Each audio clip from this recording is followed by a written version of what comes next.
လူတိုင်းမှာစူပါပါဝါတစ်ခုရှိတယ်ကိုယ့်ရဲ့စူပါပါဝါတစ်ခုဆိုရင်ဘာဖြစ်မလဲအားကစားဘက်မှာလည်းဖြစ်ခြင်းဖြစ်မယ်အဆိုဘက်မှာလည်းဖြစ်ခြင်းဖြစ်မယ်အကဘက်မှာလည်းဖြစ်ခြင်းဖြစ်မယ်ကျွန်တော်တို့စကားပြောတဲ့နေရာမှာလည်းဖြစ်ခြင်းဖြစ်မယ်ပြီးတော့လူတွေနဲ့ဆက်ဆံတဲ့နေရာမှာလည်းဖြစ်ခြင်းဖြစ်မယ်တယောက်နဲ့စူပါပါဝါမတူဘူးလူတိုင်းမှာမွေးရပါစူပါပါဝါမွေးရပါအားတာချက်ပါတယ်အဲ့တော့ကိုယ့်ရဲ့စူပါပါဝါကိုမသိရင်ကိုလူညံ့တယောက်လို့ခံစားရမယ်ကိုကအတုံးမကြတဲ့လူလို့ခံစားရမယ်ကိုကဘာမှမလုပ်နိုင်တဲ့လူလို့ခံစားရမယ်အဲ့တော့ကိုယ့်ရဲ့စူပါပါဝါကိုသိထားမယ်ဆိုရင်ကို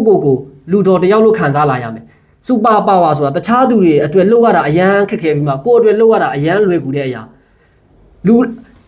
လုပ်ငန်းသူတွေဘယ်လောက်ပဲရှိလူပေါင်းဘယ်နှရာပဲရှိကိုကအဲ့ဒီလူပေါင်းရာချီတဲ့တဲမှာကိုကတမူထူးခြားအောင်လုပ်နိုင်တဲ့အရာတမူထူးခြားနေလိုက်မယ်လှုပ်ရင်လည်းကိုလှုပ်ရင်လည်းတမူထူးခြားနေလိုက်မယ်ကိုအတွက်လည်းအရန်လွယ်ကူမယ်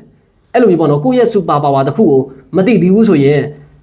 အခုကျွန်တော်ဗီဒီယိုကြည့်ပြီးသွားရင်ကိုရဲ့စူပါပါဝါတစ်ခုကိုစဉ်းစားပါဖော်ထုတ်ပါပြီးရင်အဲ့ဒီကိုရဲ့စူပါပါဝါနဲ့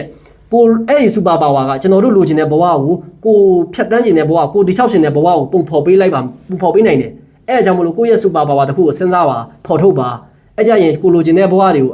အမြန်ဆုံးတိဆောက်နိုင်ပါပါအားလုံးလည်းအောင်မြင်ပျော်ရွှင်တဲ့ဘဝတွေကိုဖန်တီးနိုင်ကြပါစေ